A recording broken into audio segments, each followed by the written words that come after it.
Good morning, boys and girls. So, ready for fall, we're going to make this cute scarecrow today. Now, I'm actually going to teach you how to draw one today, but you could paint one on like this. Another fun idea I have for you is to take some magazines or scrapbook paper and cut out some rectangles and some squares and create your own, even a circle for his head, and then a rectangle and a square for his hat. You could then color him or paint him or decorate him or actually glue him down on a piece of paper and have a really good time making a really fun one. Add some buttons and gloves.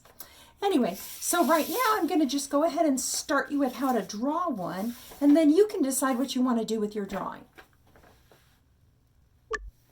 All you need for this lesson is just a pencil and possibly a Sharpie.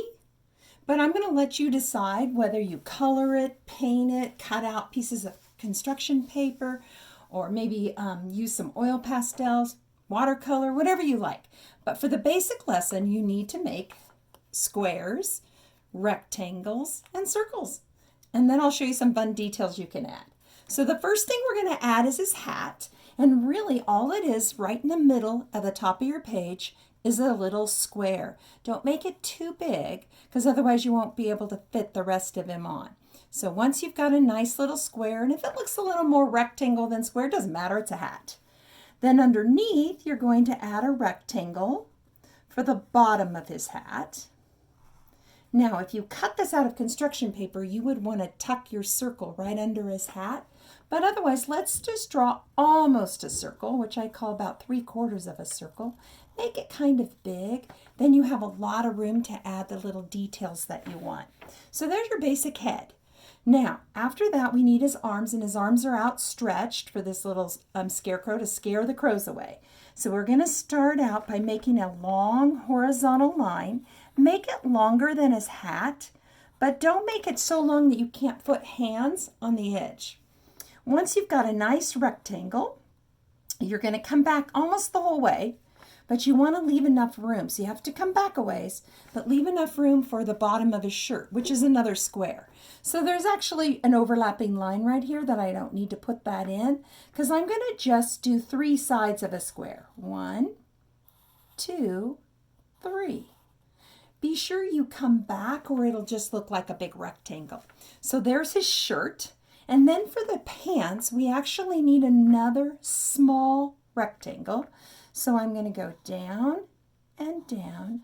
Now, instead of going straight across here, which you could do, I'm going to go ahead and add his 2 rectangle legs to that shape. So I want to start here by putting the top of the legs in. And the reason you want to do this is because you have to stick a stick in him to make him look like he's standing up. Otherwise, he's laying down in the cornfield. So we're going to angle down with our rectangle and angle down with our rectangle. And if you think of this center part as looking like the beginning of capital letter A, you'll get it right. And then the main thing is just look at your legs and see if they look similar in length. Now, this would give me 2 more rectangles here, a small little rectangle here, a square here, a rectangle here, a circle. If you really break down what you want to draw, you can do a lot with just simple shapes. Now, for the bottom of his pants, I'm going to do kind of some fancy cowboy boots. But if you wanted, you could just do an oval for like tennis shoes and maybe put some laces on them. But I'm going to go a little bit further than that. And I'm going to start by making the capital letter M. So I'm going to go in and out to the side. Now, if you look at this here, do you see how 1, 2, 3, 4 is the top of the capital letter M? 1, 2, 3, 4. Those lines were already there, but I wanted you to see what I did. So this is the top of your boots. So then we need a little curved line for the bottom of your boots. There we go. And then we need the bottom of the shoe. And I'm going to let them curve a little bit like that and curve a little bit like that. Now remember they should be longer because this is where the toe of the boot is.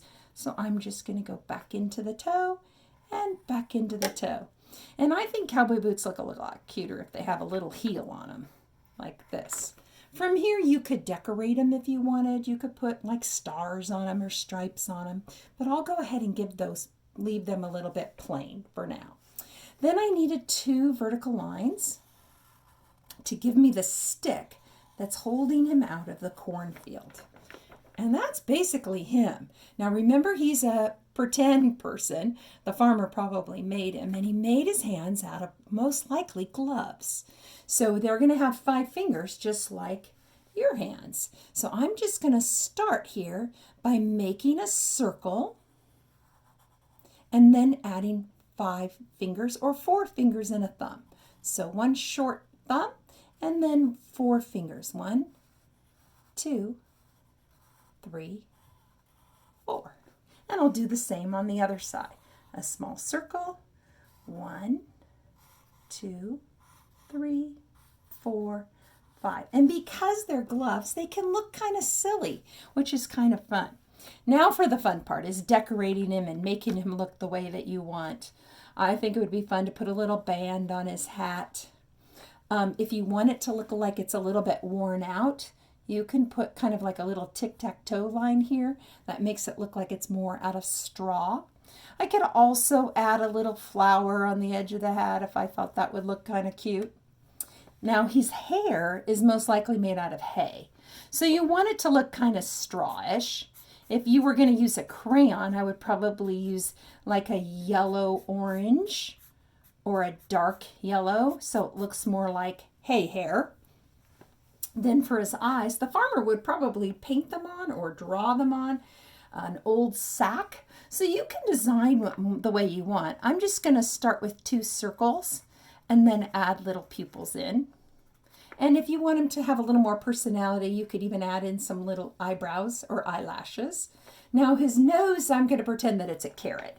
So I'm going to make a long, skinny triangle like that. Now, usually in the olden days, the farmer would sew the mouth on. So that's why you would see it with little stitches. So you could just leave a little curve like that, or you could go in and add little teeny tiny stitches, which is super cute. Now, I really like to add little details because I think that's what makes them interesting. So I'm first going to add a collar to his shirt. I'm going to start with a capital letter A like this and then curve it to the side so it looks a little bit like a collar. And then maybe I'll add some buttons down the front of the shirt. I could add a little square pocket on the shirt like that. I could even add some cuffs to the shirt with some little buttons if I wanted. I might add a belt to the shirt or even a belt buckle, because remember, you're dressing a scarecrow with leftover clothes from the farmer's closet, so they might be pretty worn out. You could leave the pants just plain, maybe make them denim, like a navy blue, make black boots, maybe add a little sole, which is the bottom of the boot down here. Pretty soon you've got a pretty cute scarecrow. And then you get to decide what you want to do. But let's talk about his environment. Remember that he's in the corn patch. So I am going to give you a little clue on how to make some pretty cute looking corn. So if you start with a straight line, which is a vertical line in this case, let it just run off the page. We don't have to see the whole cornfield. Then up at the top, we're going to start by just connecting a bunch of little kernels together like this and make them a little bit wider. You don't have to make them real big. See my little corn? I think I'll go ahead and add one over here. And I'll even make this one smaller so you'll see what I'm talking about. It doesn't need to be real big because it's going to be sticking out of the corn stalk. So all you have to do is think of 2 curves. 1, 2, 1, 2. See how it's sticking out? 1, 2, 1, 2. And then I'm just going to keep going down the corn stalk on both sides, making these long, skinny corn husk leaves. And if you add more than me, really, it's really not like you have to make it a certain way. I guarantee the little kernels will communicate that that's your corn. And that's all you have to do in art, is just kind of communicate what it is. It doesn't have to be drawn exactly like something. So if I go back and forth and just make a bunch of leaves coming off, try not to make the ones at the bottom a lot smaller than the ones at the top. But if they do, it's not going to matter. And I'm just going to run it off the page. Now, I could go in and put a lot more corn in, but I definitely want to put a little bit of a horizon line in the distance. So this is what I would do. I would just go across, stop, and keep going till I got to the other side. So that would be like the distance. Far, far away. This is close up. This is far away. So I could add some hills in the distance if I wanted. Whatever I want them to look like that. I could even put the little sun coming up back here in the corner. And if I wanted, I could add some clouds. I think I'll do that. Some nice big puffy clouds in my picture, maybe even half of a cloud. Or you can't see it very well because it's right behind his head. There's a cloud. Or my favorite is I might even add a crow. Well, obviously he's not scaring the crow away if he's on his arm, but I still think it's kind of cute to add a little bird on him. So lots of fun. I hope you guys can have a great time with this. Really, don't forget, you could cut out pieces of paper and add them in to make some really fun patterns. Or you could go back and paint them in. So have a good day. Talk to you guys later.